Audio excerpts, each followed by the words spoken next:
Now at 6:30, surveying the damage. The governor in Northwest Arkansas, why he says families should not count on federal disaster money for repairs.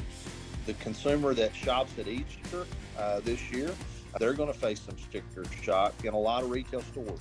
The high cost of gas fueling other expensive items, why you shouldn't expect lower prices anytime soon. It's going to be another cool and windy day. So cool that overnight tonight, a frost, even a freeze now likely across parts of the area. We'll take a look at how cold it's going to get. And then when we warm things up this weekend, we also have to talk about the potential of severe weather next week. More details coming right up. We're here on Lake Valencia in Maumelle, where the largest senior citizen fishing event is happening in just about 3 hours. Coming up, we're going to be learning more about what to expect from the event coming up in about 10 minutes. And now, your news on THV 11's Wake Up Central. Good morning and welcome back to Wake Up Central. I'm Michael Aaron here with meteorologist Scott Covert. Hayden Balgavy is enjoying a 3-day weekend, and he's going to have pretty nice weather for that 3-day weekend once he can get through the wind today. Yeah, you got to get past it cool and windy just like yesterday, but the weekend actually shaping up to be quite nice. Great. Let's take a look at what's going on outside this morning. We started off the morning with some clear skies. Clouds have quickly moved into the area, still seeing some nice color there on the horizon. We love a good sunrise here on Wake Up Central. 47, that's the current reading at the Clinton National Airport. It's 48 in Pine Bluff, 42 in Batesville, 43 in Mena this morning. While we warm up, it's not going to be by much. 57, that's as warm as it's going to get this afternoon. Now add in the winds. Were you outside yesterday afternoon especially? They were howling out of the northwest, and that will be the case again today. 10 to 20, gusting as high as 30 miles per hour. The weekend, now we start off cold tomorrow. In fact, we're going to see a frost, most likely a freeze in parts of the area, but we warm up really nicely into the upper 60s by tomorrow afternoon. Sunday shaping up to be even better, partly sunny with temperatures in the upper 70s. There's a lot to talk about in your extended forecast. Here's a preview of what's to come. We'll talk about that warming trend as well as what's likely to be a multi-day severe weather event next week. Several opportunities for strong to severe storms to take aim at the natural state. We're tracking it coming up. Okay, Scott, we'll see you in a few minutes. Happening now, RDOT crews are making their final preparations for the big Interstate 30 closure we've been telling you about all week now.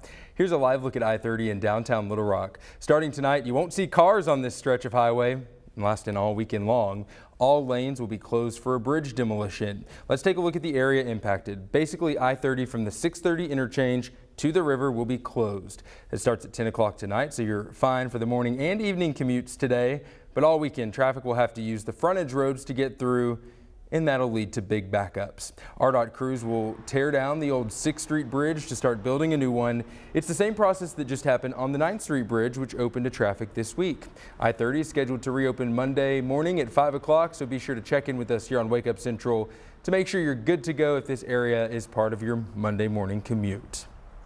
Meanwhile, a stretch of Broadway Street in North Little Rock is still closed today because of this truck accident. The truck tried to go under the railroad bridge just west of Dickey-Stevens Park earlier this week, but as you can see, the truck was too tall. While the wreck has been cleared, the road remains closed while crews check the stability of the bridge. There's a detour on Riverfront Drive to get around this area. Planning to hit the road this weekend? Well, you may have noticed gas prices are continuing to slowly fall here in Arkansas. AAA just released its latest report. The statewide average for regular unleaded is now $3.75 a gallon. That's down 6 cents in the last week. The Little Rock Metro average is slightly lower at $3.73. The national average is $4.15, which is 7 cents lower than last week. Gas prices have been sinking following the release of strategic oil reserves.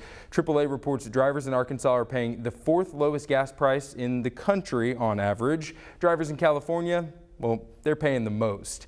Even as gas prices fall slightly, it's still up more than $1 compared to this time last year. It's affecting all of us too.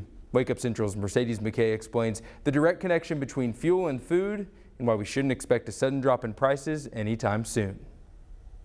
During the first half of March, gas went up nearly 70 cents. And since then, it's fallen by 20 cents. But experts tell me with summer right around the corner, we won't be feeling any relief anytime soon. This is a really complex global market, and it doesn't turn on a dime. A lot of us would love to go back to filling up for $2.50 a gallon, but the experts we talked with say don't get your hopes up. Overall, I think this year will be relative to recent years, kind of a high price year for energy prices overall. Before you immediately turn the blame on Russia's invasion of Ukraine, John Anderson with the U of A says gas prices were already rising before due to pent-up demand, but the tensions overseas sure didn't help. I think the shock of the invasion and the related events has subsided some, but the disruption is still there. Disruption that is causing the U.S. to release 180 million barrels of oil over the next 6 months, but Anderson says that's just a Band-Aid. The Strategic Petroleum Reserve is designed to be a stopgap. It's not really designed to be a solution. And there's a direct connection between rising fuel prices and the price hikes for food. I've been in the grocery business since I was 16. There's never been a time like this where we've seen this kind of inflation affect supermarket retail prices. Steve Good with the Arkansas Grocers Association says there's a lot of blame to go around, from fuel to shipping to even the bird flu. The consumer that shops at Easter this year for Easter eggs, for their Easter baskets, they're going to face some sticker shock in a lot of retail stores. While many are ready for more wiggle room in their wallets, that relief may still be a while away. I don't think we're out of the woods on this anywhere at all yet. For Wake Up Central, Mercedes McKay. Mercedes also found prices for poultry and meat products are especially high right now, but by keeping a careful eye on protein prices, you can find ways to save. For example, you can find much better prices if you switch from bacon to sausage, as hard as that may be for some people. All right, now to a story happening today. RDOT is planning to unveil some new greener trucks to its fleet. The department recently purchased several new lower emission trucks. RDOT recently received more than $1 million in grant funding. They use that money to replace 4 diesel-powered tractor trucks and 3 dump trucks with newer models that are better for the environment. That unveiling is scheduled for 10 o'clock this morning. Now to a THV 11 update. Governor Asa Hutchinson says the damage assessment from last week's tornado in Springdale should be done by next week. The governor toured the damage on Thursday to see it all for himself.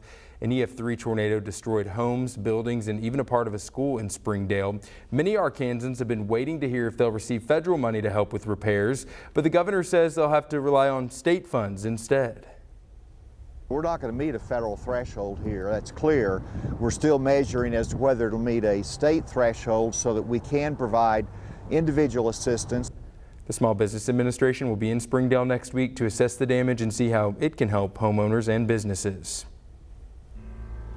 All right, Scott, what's that one thing we need to know about the weather today? Hey, it's going to be cool today. You definitely need to dress warm, a jacket, a sweater. Temperatures only making it into the upper 50s, and it's going to be windy. Northwest 10 to 20, gusting as high as 30. Thankfully, warmer weather is on the way. We'll talk about your weekend forecast when we return. Still ahead on Wake Up Central and Eat It Up Extra. One of the most popular local food trucks, El Sur, is opening a new space. And that's not the only big news the owner is making and sharing. Hear why he says he's living the American dream.